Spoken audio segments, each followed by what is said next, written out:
శ్రోతలకు నమస్కారం అండి. దివ్య చెప్తున్న కథలకు మీకు స్వాగతం. ఈరోజు మనం వినబోయే కథ అనాగరికుడు. దీనిని రచించిన వారు కేవి రంగారావు గారు. గేటు తీసుకొని లోపలికొచ్చి వరండాలో స్తంభానికి ఆనుకొని కూర్చున్నాడు పీరయ్య. మాసిన గళ్ళ చొక్కా, నలిగిన ప్యాంటు, చెదిరిన జుట్టు, పెరిగిన గడ్డం, లోతుకుపోయిన ఎర్రటి కళ్ళు, ఒంగిన కడ్డీ లాంటి గరుకు శరీరం. జైలు నుంచి విడుదలైన సంవత్సర కాలంలో ఇంకా సన్నబడ్డాడు. ఈ మధ్య అంతగా రావటం లేదు.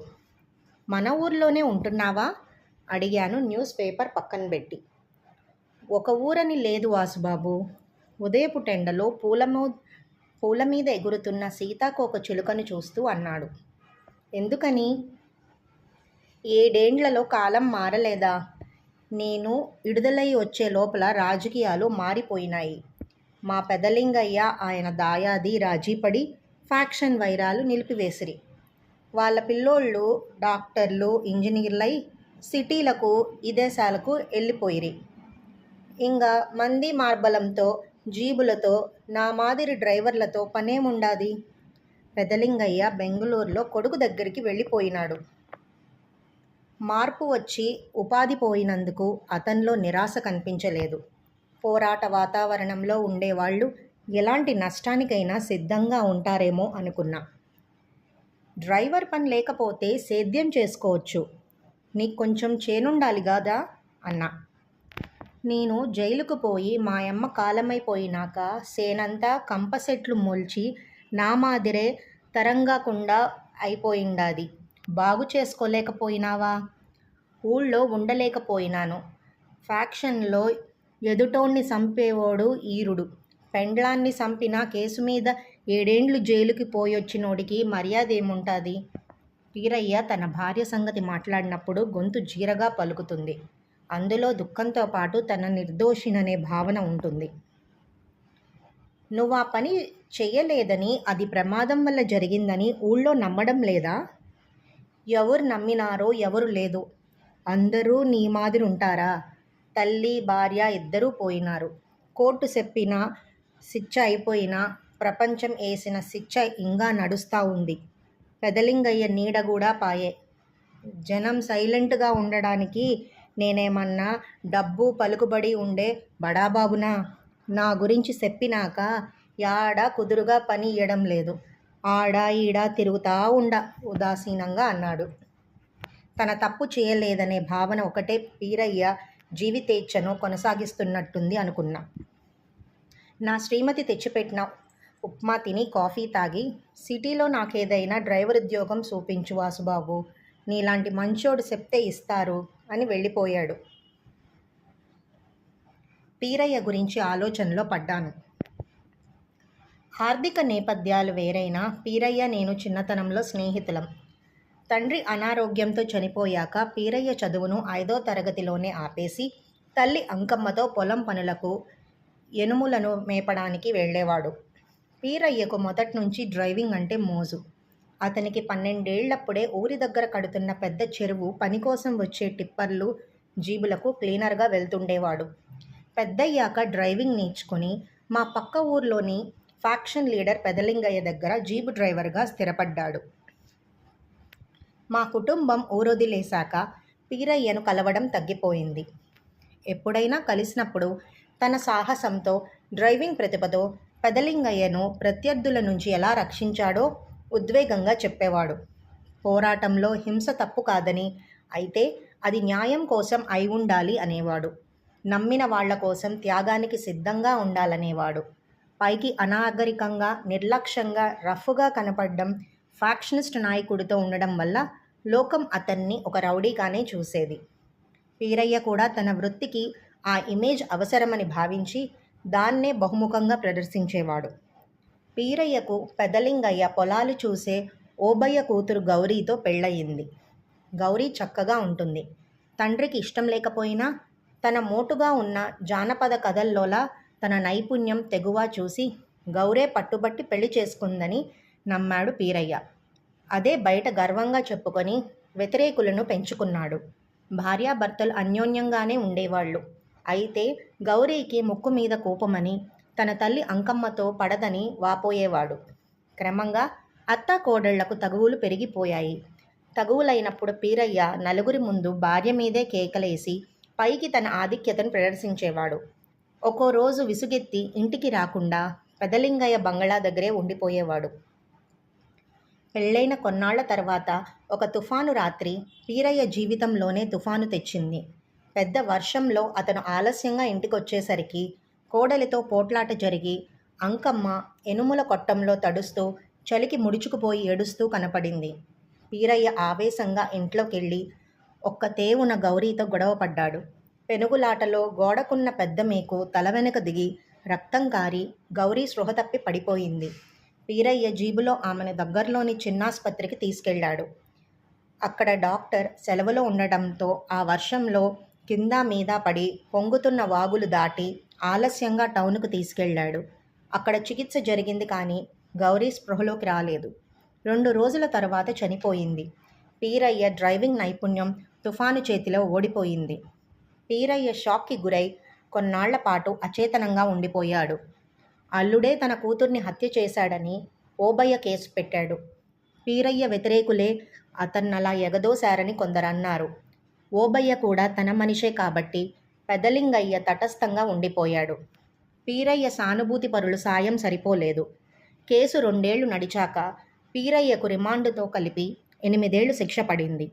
పీరయ్యను జైల్లో కలిసినప్పుడు మంట ఆరిన కాగడాలా కనిపించేవాడు.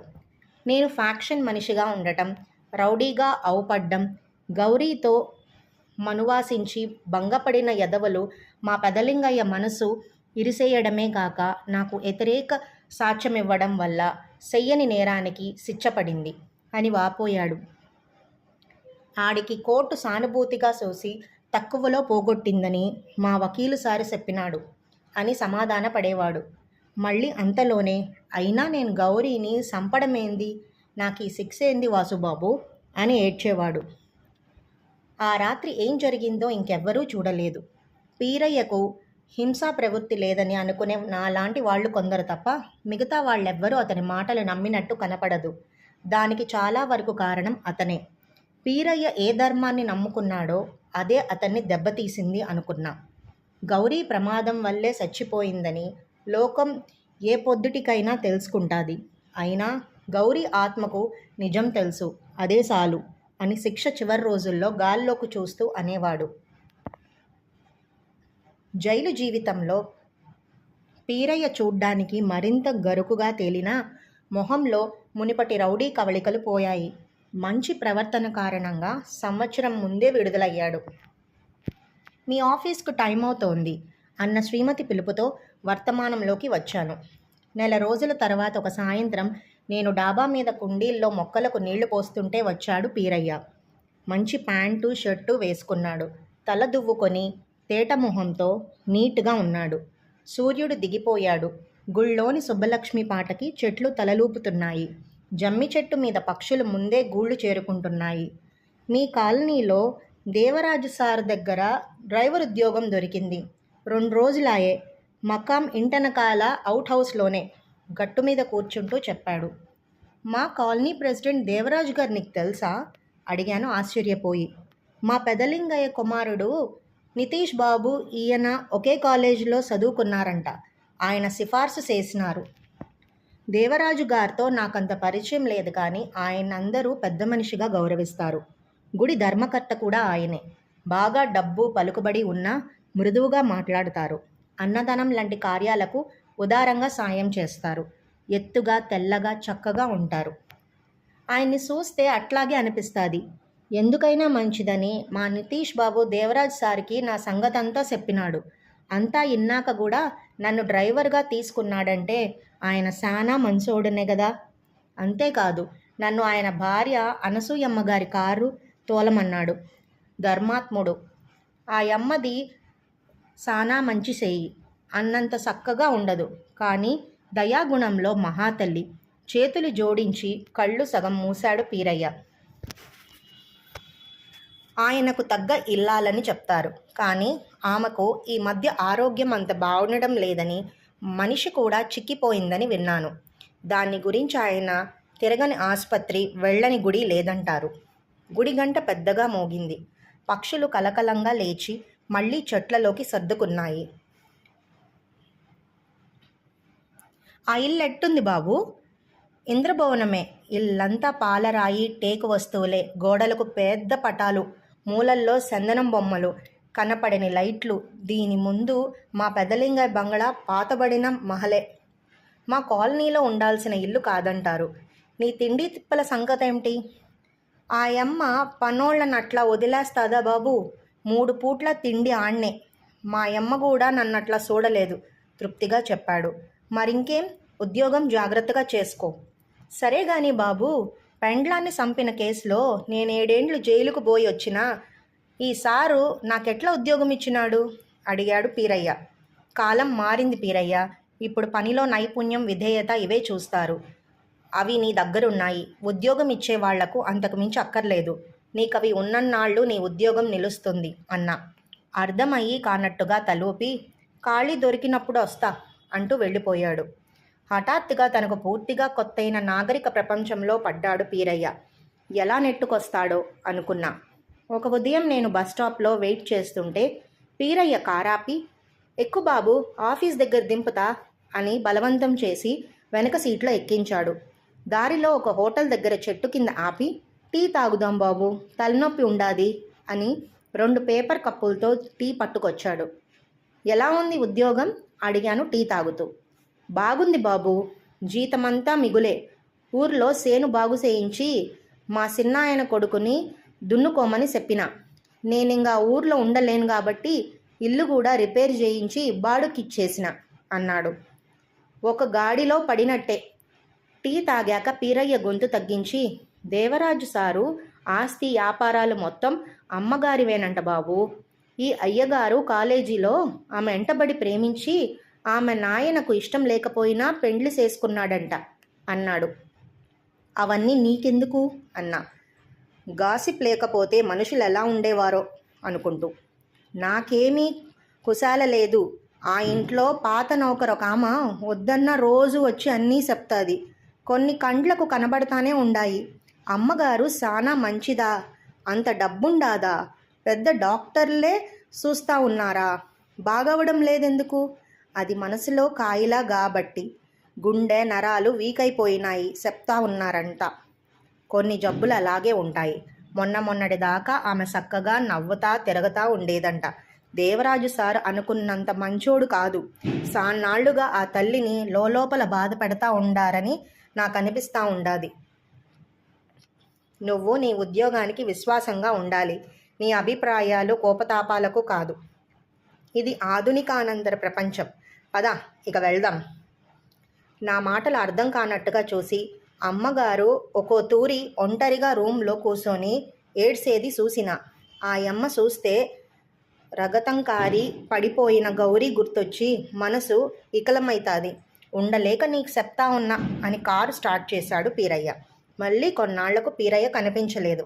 తుఫాన్ మూలంగా ఆ రోజు సాయంత్రం నుంచే పెద్ద వర్షం మొదలైంది. ఈదురుగాలి వణికించే చలి. కరెంటు పోయింది. తెల్లవారుజామున 5 అవుతుండగా వీధి తలుపు కొట్టిన చప్పుడు రావటంతో టార్చ్ లైట్ వేసి తలుపు తెరిచాను. వరండాలో తడిసిన బట్టలతో చేతిలో బ్యాగుతో నిలబడి ఉన్నాడు పీరయ్య. మొహం గంభీరంగా ఉంది. ఆశ్చర్యపోయి అతని హాల్లోకి రమ్మని తువాలు పంచె ఇచ్చాను. అప్పటికి ఉధృతి తగ్గి సన్నటి వర్షపు దార మిగిలింది. కాఫీ చేసి ఇచ్చాను. పీరయ్య పొడి బట్టలు కట్టుకొని మౌనంగా తాగాడు. అర్జెంటుగా ఎక్కడికన్నా వెళ్తున్నావా? నిదానంగా అడిగాను. నేను ఉద్యోగం సాలించి ఊరికి వెళ్ళిపోతా ఉండా. చెప్పిపోదామని వచ్చిన అన్నాడు పీరయ్య బొంగురు గొంతుతో. ఏమైంది? మన ఊరికి ఇక వెళ్ళనన్నావు కదా? పీరయ్య తటపటాయించాడు. దేవరాజు సారు మంచోడు కాదు బాబు. నేను చెప్తే వచ్చిందే నిజం. అమ్మగారిని సానా బాధ పెడతా ఉన్నాడు. ఆమె ఎక్కువ రోజులు బతకదు. బయట ఎంత ఫ్యాక్షనిస్ట్ అయినా పెద్దలింగయ్య గారే మేలు. ఏదున్నా పై కనబడతాడు. ఇంట్లో అమ్మయ్యదే పెత్తనం. ఈ సారు ఏరే మనిషి. అందుకని రాకరాక వచ్చిన మంది ఉద్యోగం మానేసి వెళ్తున్నావా? నా తల్లట్లాంటి అమ్మగారు అంత చెడు జరుగుతూ ఉంటే చూస్తా ఇంట్లో ఉండలేను. ఏమైందాదో విను. నిన్న అయ్యగారు డ్రైవర్ లేడు, కారు నన్ను తోలమన్నాడు. మాటేల వర్షం మొదలయ్యేతలికి మేం 50 మైళ్ళ దూరంలో ఉన్న ఊరేదో వెళ్ళినాం. ఊరి బయట తోటలో గెస్ట్ హౌసు అయ్యగారిదే అనుకుంటా. అప్పటికే ఆడ 2 పెద్ద కార్లొచ్చి ఉంటే నేను రాత్రి 9 అయినాక మంచినీళ్ళ కోసమని ఇంటి వెనక పక్కకు వెళ్ళా. వరండాలో అయ్యగారు 2 దోస్తులు కూసోని మందు తాగుతా ఉండారు. వాళ్ళ మాటలు వినబడినాయి. ఆమెకు కాయిలా అని ఇంగేయో సాకులు చూపి అమ్మగారిని ఒప్పించేదానికి చూస్తా ఉండానని, తొందరలోనే ఎటైనా ఏదో ఒకటి చేసి సంతకాలు పెట్టేస్తానని, ఆనక వాళ్ళనుకున్న వ్యాపారాల్లో ఎంత డబ్బైనా పెడతానని అయ్యగారు చెప్తా ఉన్నాడు. అవునా? నాకు కోపం తన్నుకొచ్చింది. అర్జెంటు పనుండాదని అయ్యగారిని పక్క రూంలోకి తీసుకుపోయి, నువ్విట్లా చేస్తా ఉండేది సానా తప్పయ్యగారు, దేవతాట్లి అమ్మగారిని పోగొట్టుకోవద్దు అని వినయంగానే చెప్పిన. ఆయన నన్ను తిట్టినాడు, బెదిరించినాడు. నేను భయపడలేదు. జీతం పెంచుతానని ఆశ పెట్టినాడు అని చీకట్లోకి చూస్తూ ఆగాడు. నేనేమనాలో తెలియక అలాగే చూస్తుండిపోయాను. పీరయ్య మళ్ళీ నాకు ఇరక్తొచ్చింది. కారు బీగం చెవులు ఆయన ముందు ఇసిరేసి బయటికొచ్చేసిన. వానలో 2 మైళ్ళు నడిచి రోడ్డు మీదకొచ్చి పాలయాను. లారీ ఎక్కి ఊర్లోకొచ్చి ఇంటికి చేరినాను. టైము 4 దాటింది. అమ్మగారు అప్పుడే లేచినారు. ఏదైతే అయిందని ఆమెకు జరిగిందంతా చెప్పి వచ్చేసిన అని అలసినట్టుగా గోడకు తలానిచ్చి కళ్ళు మూసుకున్నాడు.